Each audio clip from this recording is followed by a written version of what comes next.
Shalom Bapak Ibu yang diberkati Tuhan. Sebelum kita merenungkan kebenaran firman Tuhan, mari kita bersatu dalam doa.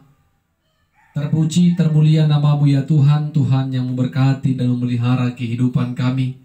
Kami bersyukur pimpinan-Mu tetap kami rasakan, khususnya ketika Tuhan izinkan kami memperdengarkan dan mendengarkan kebenaran Tuhan. Biarlah hati dan pikiran kami diberkati Tuhan, Roh-Mu yang kudus menolong, memampukan dan membuat kami mengerti akan kebenaran firman-Mu. Dalam nama Yesus kami berdoa dan mengucap syukur. Amin. Saudara-saudara, Bapak Ibu yang diberkati Tuhan, firman Tuhan menyapa kita pada saat ini dari 2 Korintus pasal 4. 2 Korintus pasal 4 ayat 13 sampai pasal yang kelima ayat 1. 2 Korintus pasal 4 ayat 13 sampai 2 Korintus pasal 5 ayat yang pertama. Kami akan bacakan firman Tuhan bagi kita, demikianlah firman-Nya. Namun karena kami memiliki roh iman yang sama, seperti ada tertulis, aku percaya, sebab itu aku berkata-kata. Maka kami juga percaya dan sebab itu kami juga berkata-kata. Karena kami tahu bahwa Ia yang telah membangkitkan Tuhan Yesus akan membangkitkan kami juga bersama-sama dengan Yesus. Dan Ia akan menghadapkan kami bersama-sama dengan kamu kepada dirinya. Sebab semuanya itu terjadi oleh karena kamu, supaya kasih karunia yang semakin besar berhubung dengan semakin banyaknya orang yang menjadi percaya, menyebabkan semakin melimpahnya ucapan syukur bagi kemuliaan Allah. Sebab itu kami tidak tawar hati, tetapi meskipun manusia lahiria kami semakin merosot, namun manusia batinia kami dibaharui dari sehari ke sehari. Sebab penderitaan ringan yang sekarang ini mengerjakan bagi kami kemuliaan kekal yang melebihi segala-galanya, jauh lebih besar daripada penderitaan kami. Sebab kami tidak memperhatikan yang kelihatan, melainkan yang tak kelihatan. Karena yang kelihatan adalah sementara, sedangkan yang tak kelihatan adalah kekal. Karena kami tahu bahwa jika kemah tempat kediaman kita di bumi ini dibongkar, Allah telah menyediakan suatu tempat kediaman di sorga bagi kita, suatu tempat kediaman yang kekal. Amin. Saudara-saudara, ibu bapak yang diberkati Tuhan, tema kebenaran firman Tuhan bagi kita, di balik penderitaan dalam pelayanan ada kemuliaan Tuhan. Di balik penderitaan dalam pelayanan ada kemuliaan Tuhan. Saudara-saudara, tentu semua kita setuju yang mendengarkan firman Tuhan ini, tidak ada seorang pelayan yang tidak memiliki pergumulan, tantangan, hambatan, ataupun penderitaan dalam hidupnya. Karena apa? Karena orang yang memberikan hidupnya melayani Tuhan, penderitaan, tantangan, hambatan, pergumulan, masalah itu menjadi bagian yang harus dan pasti dihadapinya. Ketika kita percaya kalau pelayanan itu adalah kasih karunia, anugerah, dan fokus pelayanan kita adalah kemuliaan Kristus, percayalah ada kekuatan Allah yang akan menolong kita bertahan dalam menghadapi situasi yang kita alami. Hal demikianlah yang disaksikan oleh Rasul Paulus sebagai pemberita Injil. Dia menuliskan suratnya kepada jemaat yang ada di kota Korintus. Kalau hidup pelayanannya ketika memberitakan Injil, hidup di dalam penderitaan. Tetapi penderitaan itu tidak membuat Rasul Paulus tawar hati, mengalah, mundur atau menyerah. Dia terus maju karena dia percaya di balik penderitaan yang sedang dia alami, penderitaan yang terlihat secara kasat mata, itu adalah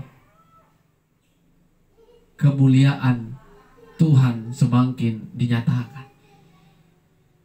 Paulus tidak melihat penderitaan itu secara kasat mata. Paulus melihat ada sesuatu yang tidak terlihat yang sedang Rasul Paulus persiapkan, walaupun yang sedang dipersiapkan itu akan banyak ada penderitaan-penderitaan yang dialaminya. Rasul Paulus mengatakan dengan tegas, kalau setiap orang-orang percaya kepada Kristus Yesus akan dibangkitkan oleh Allah, sama seperti Allah telah membangkitkan Kristus Yesus, kita akan hidup bersama dengan Kristus Yesus dalam kerajaannya. Itu yang menjadi kesaksian Rasul Paulus, bahwasanya Kristuslah yang menjadi pusat pemberitaan pelayanannya. Dia tidak mementingkan dirinya sendiri. Dia hidup melayani.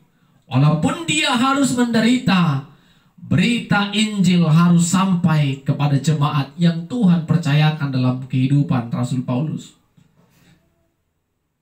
Dan ada statement iman yang luar biasa kita baca di pasal 5 ayat pertama ini, Bapak Ibu yang diberkati Tuhan.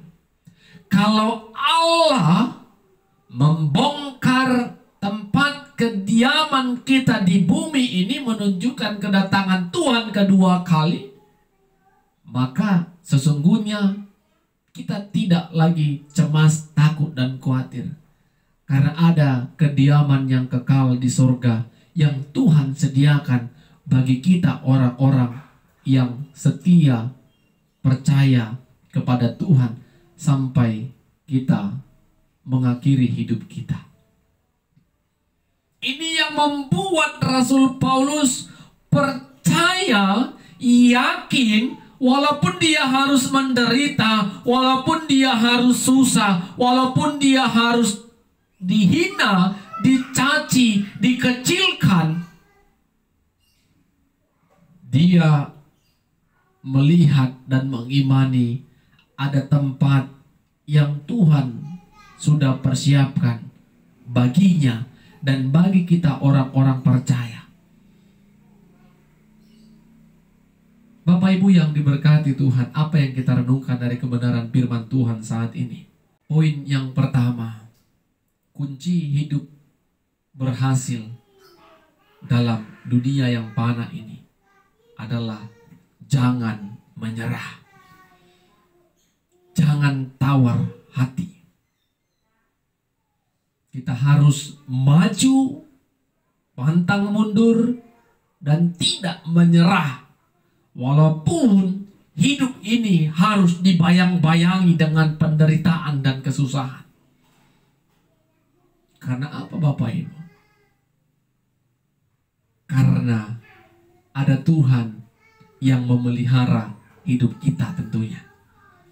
Kalau Tuhan sudah pelihara hidup kita, seperti yang disaksikan oleh Rasul Paulus, Tuhan yang memberikan kita kekuatan. Kekuatan yang tidak terlihat tetapi bisa kita rasakan, menolong kita bertahan dalam kesusahan hidup. Kalau fokus hidup dan perhatian kita adalah kasih karunia Tuhan, Rasul Paulus tidak menyerah. Dan itu yang mau kita teladani. Sampai akhir hidupnya dia tetap percaya kepada Kristus Yesus.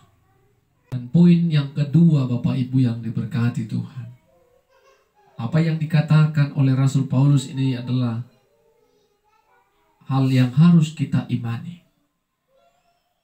Kalau memang kita sudah menaruh kepercayaan penuh kepada Kristus sebagai Tuhan dan Juru Selamat kita yang hidup, Kita tunjukkan melalui buah kita, melalui perbuatan-perbuatan baik. Maka kita tidak perlu lagi khawatir, cemas, dan takut ketika Tuhan datang kedua kali. Ketika Tuhan panggil kita dari dunia ini, maka Tuhan sudah persiapkan tempat yang kekal, yang ada di kerajaan surga. Itu iman kita. Walaupun kita menderita di dunia, itu terlihat, tetapi pandanglah, ada hal yang tidak bisa kita lihat, tetapi sifatnya kekal, yaitu hidup setelah kematian. Hidup kita akan bersama-sama dengan Kristus Yesus dalam kerajaan Allah yang telah Tuhan persiapkan untuk kita nikmati. Oleh karena itu, Bapak Ibu yang diberkati Tuhan, jangan takut, jangan khawatir ketika Tuhan panggil kita, ketika Tuhan datang kedua kali. Kalau memang kita hidup benar di mata Tuhan, kalau kita hidup menjadi berkat, maka ada tempat yang Tuhan persiapkan. Dan kita sama-sama katakan, aku ada menjadi anggota di dalam kerajaan Allah tersebut. Amin, kita berdoa. Kami mengucap syukur Tuhan, pengalaman iman yang disampaikan Rasul Paulus kepada jemaat yang ada di Korintus menjadi kekuatan bagi kami. Walaupun penderitaan, kesusahan hidup terus membayang-bayangi kami, tetapi kami harus percaya ada kekuatan Allah yang menolong kami untuk melewatinya ya Tuhan. Hikmat-Mu menyertai kami. Dan kami percaya Tuhan, hidup kami akan terus dipelihara, dijaga oleh Tuhan.